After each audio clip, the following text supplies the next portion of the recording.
Hello and welcome back to Wendy's Way.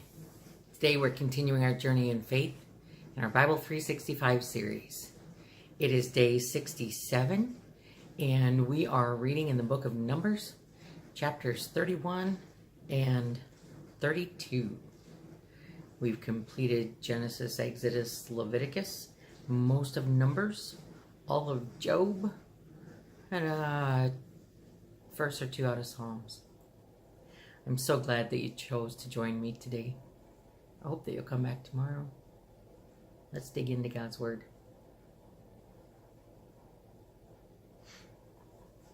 Numbers chapter 31. The Lord spoke to Moses, saying, "Avenge the people of Israel on the Midianites. Afterward you shall be gathered to your people." So Moses spoke to the people, saying, "Arm men from among you for the war, for they may go against Midian to execute the Lord's vengeance on Midian. You shall send 1,000 from each of the tribes of Israel to the war." So there were provided, out of the thousands of Israel, 1,000 from each tribe, 12,000 armed for war. And Moses sent them to the war, 1,000 from each tribe, together with Phinehas the son of Eleazar the priest, with the vessels of the sanctuary and the trumpets for the alarm in his hand. They warred against Midian as the Lord commanded Moses, and killed every male. They killed the kings of Midian with the rest of their slain: Evi, Rechem, Zur, Hur, and Reba, the 5 kings of Midian. And they also killed Balaam, the son of Beor, with the sword. And the people of Israel took captive the women of Midian and their little ones, and they took as plunder all their cattle, their flocks, and all their goods, all their cities and the places where they lived, and all their encampments they burned with fire, and took all the spoil and all the plunder, both of man and of beast. Then they brought the captives and the plunder and the spoil to Moses, and to Eleazar the priest, and to the congregation of the people of Israel, at the camp on the plains of Moab, by the Jordan at Jericho. Moses and Eleazar the priest and all the chiefs of the congregation went to meet them outside the camp. And Moses was angry with the officers of the army, the commanders of thousands and the commanders of hundreds, who had come from service in the war. Moses said to them, "Have you let all the women live? Behold, these of Balaam's advice caused the people of Israel to act treacherously against the Lord in the incidents of Peor. And so the plague came among the congregation of the Lord. Now therefore, kill every male among the little ones, and kill every woman who has known man by lying with him. But all the young girls who have not known man by lying with them, keep alive for yourselves."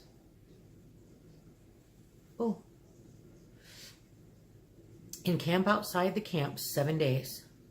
Whoever of you has killed any person, and whoever has touched any slain, purify yourselves and your captives on the 3rd day and on the 7th day. You shall purify every garment, every article of skin, all work of goat's hair, and every article of wood. Then Eleazar the priest said to the men in the army who had gone to battle, "This is the statute of the law that the Lord has commanded Moses. Only the gold, the silver, the bronze, the iron, the tin, and the lead, everything that can stand the fire, you shall pass through the fire, and it shall be clean. Nevertheless, it shall also be purified with the water for impurity. And whenever cannot stand the fire, you shall pass through the water. You must wash your clothes on the 7th day, and you shall be clean. And afterward you may come into the camp." The Lord said to Moses, "Take the count of the plunder that was taken, both of man and of beast, you and Eleazar the priest and the heads of the fathers' houses of the congregation, and divide the plunder into 2 parts between the warriors who went out to battle and all the congregation. And levy for the Lord a tribute from the men of war who went out to battle, 1 out of 500 of the men and of the oxen and of the donkeys and of the flocks. Take it from their half and give it to Eleazar the priest as a contribution to the Lord. And from the people of Israel's half, you shall take 1 drawn out of every 50, of the people, of the oxen, of the donkeys, and of the flocks, and all the cattle, and give them to the Levites who keep guard over the tabernacle of the Lord. And Moses and Eleazar the priest did as the Lord commanded Moses. Excuse me. Now the plunder remaining of the spoil that the army took was 675,000 sheep, 72,000 cattle, 61,000 donkeys, and 32,000 persons in all, women who had not known man by lying with him. And the half, the portion of those who had gone out in the army, numbered 337,500 sheep, and the Lord's tribute of sheep was 675. The cattle were 36,000, of which the Lord's tribute was 72. The donkeys were 30,500, of which the Lord's tribute was 61. The persons were 16,000, of which the Lord's tribute was 32 persons. And Moses gave the tribute, which was the contribution for the Lord, to Eleazar the priest, as the Lord commanded Moses. From the people of Israel's half, which Moses separated from that of the men who had served in the army, now the congregation's half was 337,500 sheep, 36,000 cattle, and 30,500 donkeys, and 16,000 persons. From the people of Israel's half, Moses took one of every 50, both of the persons and of beasts, and gave them to the Levites, who kept guard over the tabernacle of the Lord, as the Lord commanded Moses. Then the officers who were over the thousands of the army, the commanders of thousands and the commanders of hundreds, came near to Moses, and said to Moses, "Your servants have counted the men of war who are under our command, and there is not a man missing from us. And we have brought the Lord's offering. What each man found, articles of gold, armlets and bracelets, signet rings, earrings, and beads, to make atonement for ourselves before the Lord." And Moses and Eleazar the priest received from them the gold, all crafted articles, and all the gold of the contribution that they presented to the Lord from the commanders of thousands and the commanders of hundreds was 16,750 shekels. The men in the army had each taken plunder for himself. And Moses and Eleazar the priest received the gold from the commanders of thousands and of hundreds, and brought it into the tent of meeting as a memorial for the people of Israel before the Lord. What am I reading today? 31 and 32. Okay, sorry. Chapter 32. Now the people of Reuben and the people of Gad had a very great number of livestock, and they saw the land of Jazer and the land of Gilead, and behold, the place was a place for livestock. So the people of Gad and the people of Reuben came and said to Moses and to Eleazar the priest, and to the chiefs of the congregation, Ataroth, Dibon, Jazer, Nimrah, Heshbon, Eleale, Sebam, Nebo, and Beon, the land that the Lord struck down before the congregations of Israel, is a land for livestock, and your servants have livestock. And they said, "If we have found favor in your sight, let this land be given to our servants for a possession.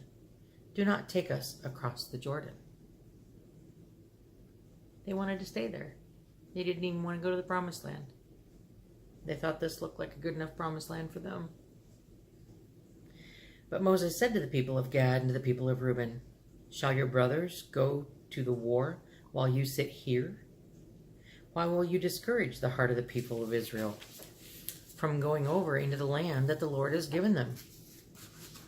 Your fathers did this when I sent them from Kadesh Barnea to see the land.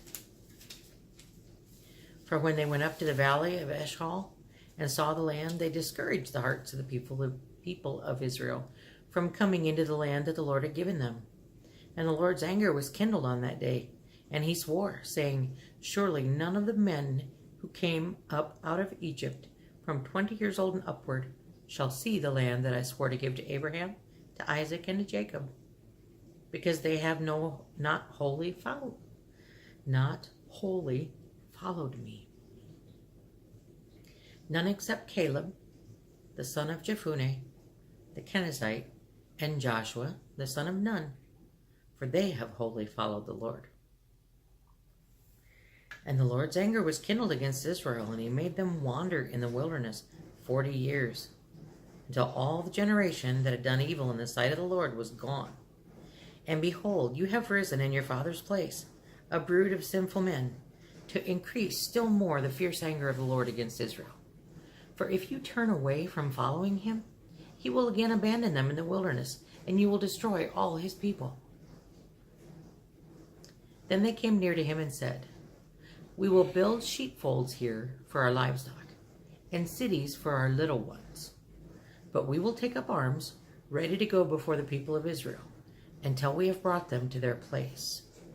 And our little ones shall live in the fortified cities, because of the inhabitants of the land. We will not return to our homes until each of the people of Israel has gained his inheritance. For we will not inherit with them on the other side of the Jordan and beyond, because our inheritance has come to us on this side of the Jordan to the east. So Moses said to them, If you will do this, if you will take up arms to go before the Lord for the war, and every armed man of you will pass over the Jordan before the Lord, until he has driven out his enemies from before him, and the land is subdued before the Lord, then after that you shall return, and be free of obligation to the Lord and to Israel, and this land shall be your possession before the Lord. But if you will not do so, behold, you have sinned against the Lord, and be sure your sin will find you out. Build cities for your little ones, and folds for your sheep, and do what you have promised. And the people of Gad and the people of Reuben said to Moses, Your servants will do as my Lord commands. Our little ones, our wives, our livestock, and all our cattle shall remain there in the cities of Gilead.